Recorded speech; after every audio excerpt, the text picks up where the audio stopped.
Hello student, welcome to my YouTube channel. आप में से बहुत सारे स्टूडेंट के कमेंट आते हैं कि सर कोई ऐसी टिप्स बताइए जिससे कि केमिस्ट्री हमको जल्दी से समझ में आ जाए।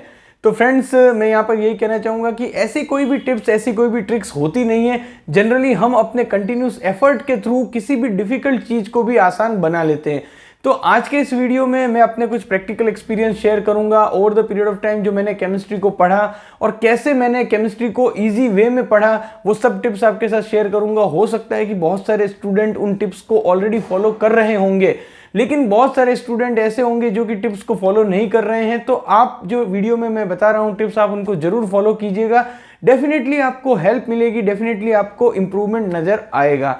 तो आज के इस वीडियो में सबसे जो पहला टिप्स मैं देना चाहूंगा कि अगर आप बीएससी के, एमएससी के स्टूडेंट हैं या फिर हायर लेवल की केमिस्ट्री आप अगर पढ़ रहे हैं, तो सबसे ज़्यादा जो हमारे साथ प्रॉब्लम आती है वो ये होता है कि हम उस टॉपिक को अच्छे से समझ नहीं पाते हैं या हमारा इंटरेस्ट उसमें अच्छे से डेवलप नहीं होता है। ऐसा इसलिए होता है कि हम उस टॉपिक से रिलेटेड जो बेसिक कॉन्सेप्ट हैं, बेसिक फंडामेंटल हैं, वो हमारे इतने स्ट्रांग नहीं होते हैं। तो आप अगर बीएससी और एमएससी के स्टूडेंट हैं और एडवांस केमिस्ट्री आप पढ़ रहे हैं, तो एक बार पहले आप एनसीईआरटी केमिस्ट्री को अच्छे से पढ़िए और जो बेसिक फंडामेंटल है उसको आप स्ट्रांग कीजिए, जिससे कि आपको जो एडवांस केमिस्ट्री है वो पढ़ने में हेल्प हो। तो ये तो बात हो गई ऐसे स्टूडेंट के लिए जो कि अभी बीएससी में है, एमएससी में है, यानी कि एडवांस केमिस्ट्री को पढ़ रहे हैं। तो उन सभी स्टूडेंट के लिए जो पहला टिप्स है वो यही है कि आपका बेसिक फंडामेंटल, बेसिक कॉन्सेप्ट आपके स्ट्रांग होने चाहिए। अब यहाँ पर जो दूसरा टिप्स है वो सभी स्टूडेंट के लिए है, चाहे आप 11th 12th के हों, चाहे आप बीएससी, एमएससी, किसी भी आप क्लास में हो, सभी के लिए ये टिप्स है। अब ये टिप्स क्या है कि बहुत सारे ऐसे स्टूडेंट होते हैं जो कि सिर्फ पन्ना पलटते हैं। जब वो पढ़ने बैठते हैं तो बुक उनके सामने होती है और बस ऐसे ऐसे पन्ने पलटते जाते हैं और कुछ ही देर में कहते हैं कि ये मेरा चैप्टर तो कंप्लीट हो गया।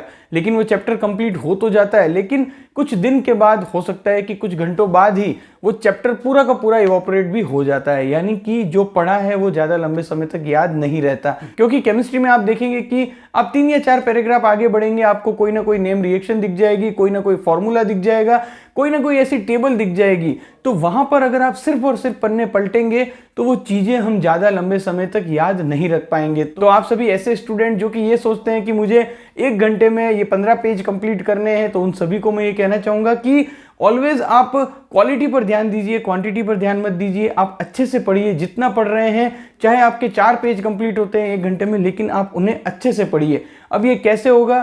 तो जब भी आप केमिस्ट्री पढ़ने बैठते हैं, आपके पास एक नोटबुक होनी चाहिए और उसमें आप लिख लिख कर याद कीजिए।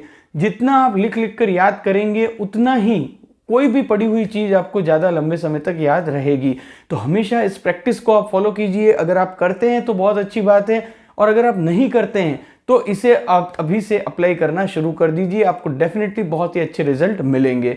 अब जो तीसरा टिप्स है वो ये है कि जब भी आप केमिस्ट्री से रिलेटेड कोई भी टॉपिक पढ़ रहे हो, आप चाहे 11th 12th में हैं, बीएससी, एमएससी, कोई भी आप किसी भी डिग्री कोर्स कर रहे हो या फिर 11th 12th के स्टूडेंट हो, हमेशा ये कोशिश कीजिए कि किसी भी चैप्टर को कंप्लीट करने के बाद, किसी भी टॉपिक को कंप्लीट करने के बाद, उस चैप्टर से रिलेटेड, उस टॉपिक से रिलेटेड जितने भी एमसीक्यूज हैं, चाहे वो प्रीवियस ईयर के एमसीक्यू हो या फिर आपके पास अगर कोई भी एक्स्ट्रा बुक्स हैं, रेफरेंस बुक हैं, उनमें अगर कोई एमसीक्यूज दिए हुए हैं, कोई भी एक्सरसाइज दी हुई है, तो उसे कंप्लीट कीजिए।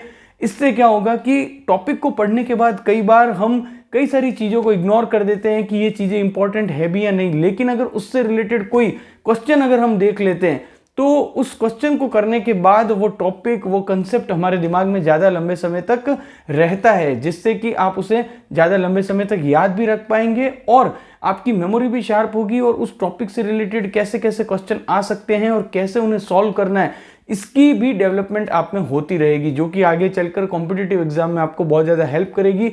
और कई बार मैंने खुद भी ये देखा है कि जो डिफिकल्ट टॉपिक्स होते हैं उन्हें 1 बार पढ़ा, 2 बार पढ़ा, लेकिन वो ज़्यादा अच्छे से हम याद नहीं रख पाते हैं या क्या कंसेप्ट है वो हम अच्छे से मेमोराइज नहीं कर पाते। लेकिन अगर आप उस टॉपिक से रिलेटेड एमसीक्यू करोगे और अगर आपको उस कंसेप्ट में प्रॉब्लम आ भी रही है तो 1 या 2 बार आप वापस उस कंसेप्ट को देख लीजिए, फिर उस एमसीक्यू को सॉल्व कीजिए, आपको डेफिनेटली बहुत ज़्यादा हेल्प मिलेगी उस डिफिकल्ट टॉपिक को भी अच्छे से समझने में और ज़्यादा लंबे समय तक याद रखने में।